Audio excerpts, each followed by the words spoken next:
जय हिंद दोस्तों, रक्षित खन्ना के इस चैनल में आपका स्वागत है। दोस्तों आज के इस वीडियो में मैं आपको एक खास रिपोर्ट समझाऊंगा और दोस्तों ये रिपोर्ट आई है OROP 3 पर।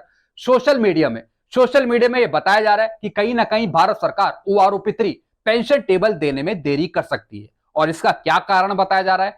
कारण ये बताया जा रहा है कि जो सुप्रीम कोर्ट में केस चल रहा है रेगुलर कैप्टन का, जब तक कि उस केस का निपटारा नहीं होगा जब तक आपको OROP 3 पेंशन टेबल नहीं मिलेगी। ऐसा मैं नहीं कह रहा हूं, मैं ऐसा बिल्कुल भी नहीं कह रहा हूं। जो ये बातें उठ रही हैं सोशल मीडिया पे उठ रही हैं।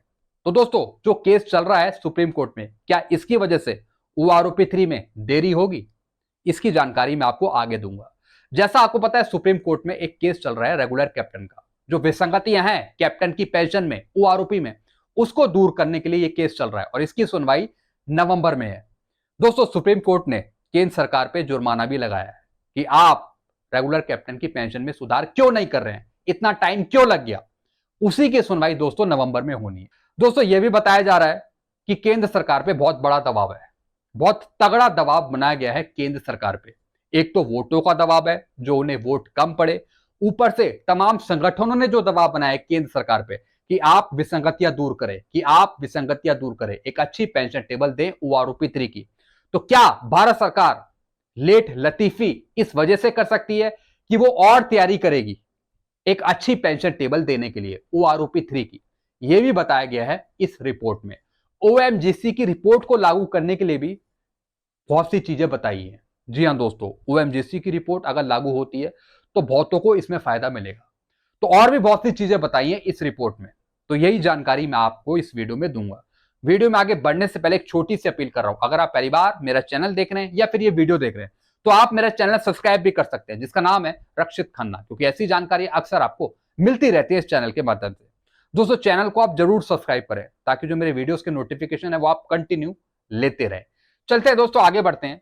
खुशखबरी, वाह, HSC का सरकार पर दबाव, OROP 3 टेबल में जबरदस्त पेंशन बढ़ोतरी बगैर विसंगति की। जैसा संगठनों ने दबाव बनाया कि इस बार जो OROP 3 मिलनी चाहिए उसमें कोई विसंगतियां नहीं होनी चाहिए, सारी विसंगतियों से दूर OROP 3 पेंशन टेबल मिलनी चाहिए आपको, यह बताया गया है इस रिपोर्ट में। साथ ही साथ जो OMGC रिपोर्ट है उसको लागू करने की मांग करी गई है। सुप्रीम कोर्ट ने केंद्र सरकार को OROP विसंगतियों को 14 नवंबर 2024 तक सुधारने का आदेश दिया है। दोस्तों यह सुप्रीम कोर्ट ने केंद्र सरकार को कहा है कि आप रेगुलर कैप्टन की पेंशन में विसंगतियों को दूर करें जो OROP में चल रही है। अब दोस्तों इसमें एक नाम जुड़ गया है वन रैंक वन पेंशन का। जो OROP में विसंगतियां चल रही हैं उसको दूर करे केंद्र सरकार। तो क्या इसका असर OROP 3 पर पड़ेगा? क्योंकि OROP 3 भी वन रैंक वन पेंशन ही है। इससे हवलदार, नायक और सिपाही की पेंशन में 2000 से ऊपर की बढ़ोतरी होगी। यह भी बताया गया है कि OROP 3 पेंशन टेबल बिल्कुल सही पेंशन टेबल आपको मिले, सारी विसंगतियों से दूर। और जब विसंगतियां दूर हो जाएंगी तो फिर आपकी पेंशन बढ़ जाएगी। यही इसमें बताया है कि भारत सरकार भले ही लेट लतीफी से OROP 3 पेंशन टेबल दे, लेकिन सारी विसंगतियों से दूर रहे, एक भी गलती उसमें ना हो।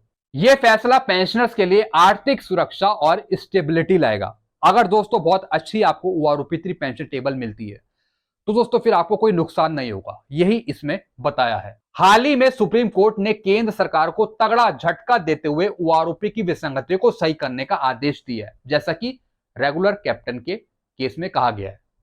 इस फैसले के बाद सरकार पर जबरदस्त दबाव है, जिससे पेंशन में बड़ी बढ़ोतरी की संभावना दिख रही है। दोस्तों केंद्र सरकार पर दबाव किसने बनाया? वो बनाया सुप्रीम कोर्ट ने। सुप्रीम कोर्ट ने बनाया, जो तमाम संगठन थे उन्होंने बनाया, जो एक्स ग्रुप के पेंशनर्स थे जिनका केस कोर्टों में चल रहा है उन्होंने बनाया। यानी केंद्र सरकार को अब लगने लगा कि जो हमने टेबल दी है उसमें विसंगतियां हैं, ये केंद्र सरकार को लगने लगा। इन रिपोर्ट के मुताबिक सुप्रीम कोर्ट ने हाल ही में सरकार पर 2 लाख का जुर्माना लगाया है, और वो इसलिए लगाया क्योंकि केंद्र सरकार ने गलतियों को नहीं सुधारा रेगुलर कैप्टन की पेंशन पर। 14 नवंबर 2024 तक सरकार को अल्टीमेटम दिया है कि OROP से जुड़ी सारी विसंगतियों को सही करे। कोर्ट ने कहा है कि अगर समय सीमा के भीतर सुधार नहीं किए गए तो कोर्ट खुद ही उचित निर्णय लेगी। जो कोर्ट है वो तगड़ा एक्शन लेगी केंद्र सरकार पे। इस आदेश ने पेंशनरों के बीच खुशी की लहर दौड़ा दी है। अब इससे पेंशनर्स खुश हो गए हैं। उन्हें लगने लगा है कि अब केंद्र सरकार ओआरओपी की सारी विसंगतियां दूर करेगी और एक अच्छी ओआरओपी 3 पेंशन टेबल देगी।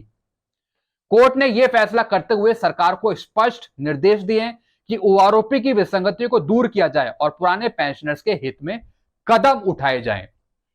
पेंशन में संभावित बढ़ोतरी। अब दोस्तों पेंशनर्स को लगने लगा है कि एससी ने तो, सुप्रीम कोर्ट ने तो आदेश दे दिया कि ओआरओपी की विसंगतियों में सुधार करें, तो क्या जो रेगुलर कैप्टन की पेंशन की विसंगति है वो तो दूर होंगी, साथ ही साथ जो और पेंशनर्स हैं, जेसीओज है, ओआरस है, तो क्या उनकी ओआरओपी में जो विसंगतियां चल रही हैं वो दूर होंगी? ये देखने वाली बात है। इस रिपोर्ट के अनुसार तो यह बताया कि ये सारी विसंगतियां दूर होंगी ओआरओपी 3 में। अब दोस्तों इसमें बढ़ोतरी दिखाई है रैंकों की, कि अगर सारी विसंगतियों से दूर आपको ओआरओपी 3 पेंशन टेबल मिलती है तो कैसे आपको फायदा मिलेगा। हवलदार की पेंशन बताइए, ओआरओपी 3 के तहत हवलदार की पेंशन में 2874 की बढ़ोतरी होगी। जिन हवलदारों ने 26 साल सेवा दी है उनकी पेंशन में यह वृद्धि होगी, जिससे उनका आर्थिक स्वामित्व बढ़ेगा। यानी जो 24 साल के हवलदार है उनकी भी पेंशन बढ़ेगी। फिर नायक की बताइए, नायक की पेंशन में 2022 रुपए की बढ़ोतरी होगी। 24 साल सेवा देने वाले नायकों के लिए यह बढ़ोतरी है, उन्हें वित्तीय सुरक्षा प्रदान करेगी। फिर दोस्तों सिपाही की बात करिए, सिपाही की पेंशन में 4463 की बढ़ोतरी होगी। इस बढ़ोतरी से सिपाहियों के जीवन में आर्थिक सुधार आएगा और परिवार को लाभ होगा। दोस्तों ये जो बढ़ोतरी दिखा रहे हैं, 4000 की बढ़ोतरी सिपाही की, नायक की 2000 की बढ़ोतरी, हवलदार की भी 2874 रुपए की बढ़ोतरी, ऐसी बढ़ोतरी आपने कभी देखी नहीं होगी। ना आपको ओआरओपी 1 में इतनी बढ़ोतरी मिली, ना आपको ओआरओपी 2 में इतनी बढ़ोतरी मिली। दोस्तों ये किस बेस पर कह रहे हैं कि इतनी बढ़ोतरी मिलेगी? दोस्तों अगर ओआरओपी की सारी विसंगतियां दूर हो जाती हैं, अगर नोशनल मैक्सिमम आपको दिया जाता है, तब देख सकते हैं कि इतनी बढ़ोतरी देखने को मिले, जैसा मैंने आपको परसों वाले वीडियो में बताया था। चलते हैं दोस्तों अगली जानकारी की तरफ। सुप्रीम कोर्ट में चल रहे इस केस के अलावा ओएमजेसी वन मैन जस्टिस कमेटी की रिपोर्ट में कई अन्य मुद्दे भी शामिल हैं, जैसा कि 2006 से पहले जो आए हैं पेंशनर्स, उनको फायदा दिया जाए, उनको एमएससीपी दी जाए। ओएमजेसी को लागू करने के लिए यह डिमांड उठाई गई है। ओएमजेसी ने अपनी रिपोर्ट में कहा है कि सरकार को पेंशनर की समस्याओं को ध्यान में रखते हुए उचित कदम उठाने चाहिए। जी हां दोस्तों, ओएमजेसी रिपोर्ट में बहुत से मुद्दे लिखे हुए हैं ओआरजेसी के पक्ष में, और यह कहा गया है कि सरकार इन मुद्दों पर ध्यान दे और ओएमजेसी रिपोर्ट को लागू करे। अब दोस्तों मुद्दे क्या क्या हैं, ये मुद्दे कैसे उठे कि ओआरओपी में विसंगतियां हैं, कैसे इसको दूर करें, कैसे यह बताया जाए केंद्र सरकार को कि आप इन मुद्दों को हल करें, वो भी सुप्रीम कोर्ट के द्वारा। सबसे पहला मुद्दा है रिजर्विस्ट को ओआरओपी का लाभ। जो रिजर्विस्ट पेंशनर्स हैं उनको ओआरओपी के दायरे में लाना। फिर है प्री 2006 पेंशनर्स को एमएससीपी का लाभ देना। जो 2006 से पहले आए हैं उनको एमएससीपी देना। यह भी दोस्तों सबसे बड़ा मुद्दा है। अगर यह मुद्दा सुलझ जाता है तो दोस्तों पेंशन इक्वलाइज की जा सकती है। फिर जो 2006 के बाद आए हैं और जो 2006 से पहले आए हैं उनको इक्वल रखा जा सकता है, अगर 2006 से पहले वालों को एमएससीपी मिल जाती है। यही बात ओएमजेसी की रिपोर्ट में भी थी। वॉर इंजरी पेंशन में बढ़ोतरी, जो वॉर इंजरी पेंशन है उसमें बढ़ोतरी करी जाए। फिर लास्ट रैंक हेल्ड का फायदा, रिटायरमेंट से पहले जिस रैंक में सैनिक थे उसी रैंक के आधार पर पेंशन दी जानी चाहिए, चाहे उनकी सेवा अवधि कितनी भी हो। यानी जो उनकी लास्ट रैंक हेल्ड थी उसके अनुसार उनको मैक्सिमम बढ़ोतरी देना। फिर नोशनल ओआरओपी का लाभ, फिर दोस्तों उन्होंने बताया नोशनल मैक्सिमम के हिसाब से ओआरओपी का लाभ देना, जैसा मैंने आपको परसों वाले वीडियो में बताया था। तो दोस्तों ये सब मुद्दे हैं जो सुलझने चाहिए सुप्रीम कोर्ट के द्वारा सरकार पर दबाव बनाकर। फिर दोस्तों आगे की राह, सरकार को अब इन सभी मुद्दों पर विचार करना होगा। अगर सुप्रीम कोर्ट में चल रहे रेगुलर कैप्टन के केस में पेंशनर के पक्ष में फैसला आता है तो बाकी मुद्दों पर भी सरकार पर सुनवाई का दबाव बनेगा। जी हां दोस्तों, सिर्फ ये एक ही मुद्दा नहीं है, सिर्फ रेगुलर कैप्टन की ही प्रॉब्लम नहीं है, बहुत सी जो रैंक है उनकी प्रॉब्लम है ओआरओपी पे। तो अगर ये फैसला रेगुलर कैप्टन की पेंशन पे आ जाता है, अगर इनकी ओआरओपी की विसंगतियां दूर हो जाती हैं, तो हम ये उम्मीद कर सकते हैं कि जो बाकी रैंकों की ओआरओपी में जो विसंगतियां चल रही हैं वो भी फिर दूर होंगी केंद्र सरकार के द्वारा। यानी सुप्रीम कोर्ट का जो डंडा है वो डंडा घुमाना पड़ेगा सरकार पर, तभी कुछ हो पाएगा। और दोस्तों सुप्रीम कोर्ट को ये सख्त आदेश देने होंगे केंद्र सरकार को, एक निश्चित टाइम देना होगा कि इस टाइम तक आप ओआरओपी की सारी गलतियों को दूर करें और यह भी लागू करें कि 2006 से पहले वालों को एमएसपी दी जाए। तभी दोस्तों कुछ हो सकता है, तभी पेंशन में सुधार हो सकता है। तो हम तो ऐसी उम्मीद कर रहे हैं कि ओआरओपी 3 पेंशन टेबल आपको मिले, लेकिन सही पेंशन टेबल आपको मिले। इससे पेंशनर्स को न्याय मिलने की उम्मीद और बढ़ जाएगी। उम्मीद है कि आगे आने वाले समय में ओआरओपी में बड़ी बढ़ोतरी देखने को मिलेगी। जी हां दोस्तों, जैसा ये केस डला हुआ है इसके हिसाब से अगर विसंगतियां दूर हो जाती हैं तो दोस्तों ये बहुत अच्छी बात होगी। कैप्टन की तो पेंशन बढ़ेगी, साथ ही साथ केंद्र सरकार पे और दबाव पड़ेगा, फिर वो और गलतियों को जो दूसरे रैंक की चल रही हैं फिर वो भी सुधारेगी अगर सुप्रीम कोर्ट उनको आदेश देती है। लेकिन दोस्तों ये जो केस चल रहे हैं इसका असर ओआरओपी 3 पर नहीं पड़ेगा।